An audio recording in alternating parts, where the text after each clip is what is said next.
तो वही है जो 24 तीर्थंकरों ने लोक कल्याण के लिए और जीव मात्र के कल्याण के लिए हम सबके सामने अपने महत्वपूर्ण उपदेशों के माध्यम से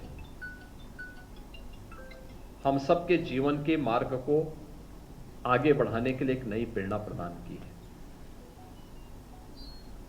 यह हम सबका संकल्प बनना चाहिए, हम इसका अनुसरण कर सकें। और प्रधानमंत्री जी के महत्वपूर्ण उद्बोधन में आपने उन सभी बातों को देखा होगा। हम सामान्यतः जीवन में इन बातों को मानते हैं,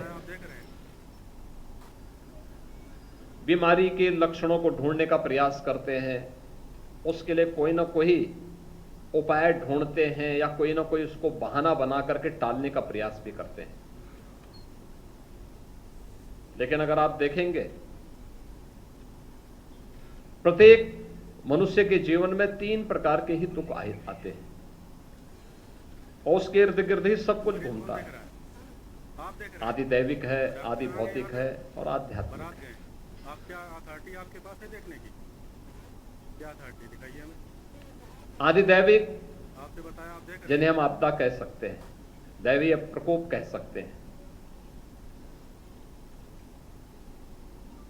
आदि भौतिक जिसे आप मानव के द्वारा पैदा किए गए भय के रूप में देख सकते हैं या जीव के द्वारा पैदा किए गए भय के रूप में देख सकते हैं। आतंकवाद को भी उस रूप में आप ले सकते हैं या किसी हिंसक जीव के द्वारा दिए गए कष्ट को भी आप उस रूप में ले सकते हैं।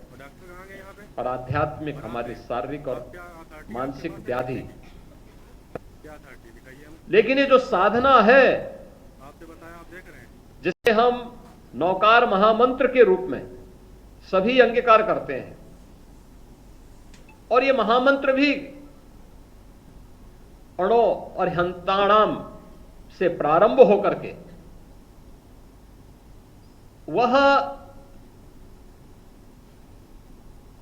एक एक आचार्य की परंपरा को लेकर के, उपाध्याय की परंपरा को लेकर के, सिद्धों की परंपरा को लेकर के आगे बढ़ते हुए इन सभी प्रकार के दुखों को, आदि दैविक हो, आदि भौतिक हो या आध्यात्मिक हो, तीनों प्रकार के दुखों से सर्वथा मुक्ति का मार्ग प्रशस्त करने का एक सर्वश्रेष्ठ माध्यम माना गया है और रहा है।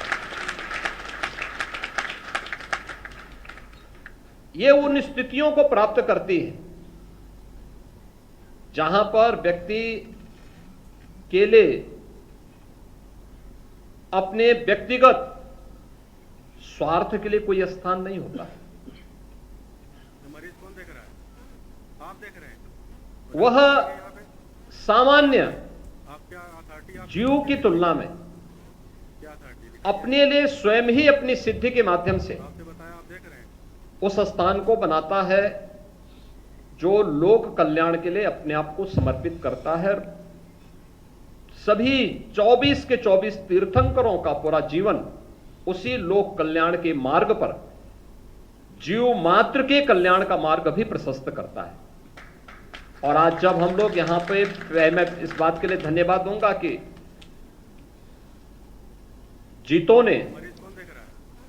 आप देख रहे हैं। पहली बार डॉक्टर कहाँ गए यहाँ पे? इस आयोजन को आप क्या अथॉरिटी आपके पास है? पूरी दुनिया के अंदर एक दिन में आयोजित करने का कार्य किया। मैं देख रहा, प्रधानमंत्री जी का उद्बोधन शुरू हुआ तो पूरी दुनिया के अंदर यह पूरा कार्यक्रम लाइव हो रहा था। बड़ी संख्या में, इतने बड़े पैमाने पर लोगों का एक जगह पे एकत्रीकरण होना, पूज्य तीर्थंकरों की और पूज्य जैन संतों के आप देख रहे हैं। उन महत्वपूर्ण उपदेशों बारात गए। को सुनने के साथ साथ क्या अथॉरिटी नौकार महामंत्र के प्रति श्रद्धा का यह भाव देख रहे हैं। अद्भुत था, अद्भुत देखने को मिला। एक साथ पूरी दुनिया के अंदर यह दृश्य हम सबको देखने को मिल रहा था। और मंत्र आत्मशुद्धि के माध्यम बनते हैं,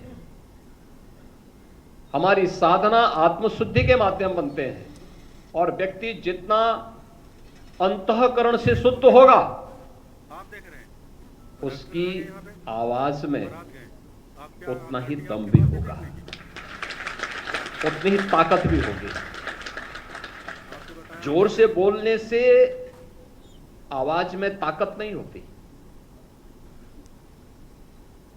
लेकिन साधना की सिद्धि पर की पराकाष्ठा पर पहुंचा हुआ कोई भी साधक, कोई भी सिद्ध जब अपनी बात को कहता है तो उसके अंतःकरण के भाव ही उस ताकत का एहसास करा देते हैं। और यही कारण है कि हजारों वर्षों की इस विरासत के साथ डॉक्टर कहाँ गए यहाँ पे? जुड़ते हुए आप क्या अथॉरिटी नौकार महामंत्र आज भी दिखाइए हमें। हम सब के लिए एक नई प्रेरणा बनी हुई है। और मैं धन्यवाद दूंगा जीतों को कि जिन्होंने इस पूरे आयोजन को इस रूप में यहां पर आयोजित करने का कार्य किया है।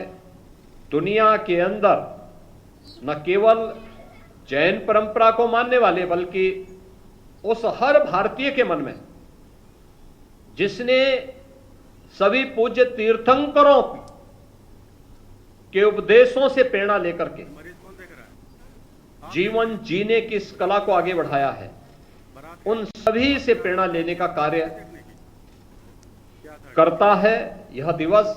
आज के इस अवसर पर मैं इस देख रहे हैं? दिवस की सफलता के लिए आप सभी को हृदय से आपका अभिनंदन करता हूं। और कल भगवान महावीर की पावन जयंती है। भगवान महावीर की इस पावन जयंती की भी मैं आप सबको हृदय से शुभकामनाएं देता हूं और विश्वास करता हूं कि नौकार महामंत्र को प्रधानमंत्री जी के 9 संकल्पों के साथ जोड़ते हुए, डॉक्टर कहाँ गए? यानी नौकार महामंत्र के साथ ही इन 9 संकल्पों को जोड़ते हुए हम सब अपने जीवन में इस महाव्रत के साथ साथ इन संकल्पों का समावेश करते हुए अपने पूज्य तीर्थंकरों के उपदेशों को अंगीकार करने का कार्य करेंगे। आप सबके प्रति मेरी मंगलमय शुभकामनाएं। धन्यवाद। जय हिंद।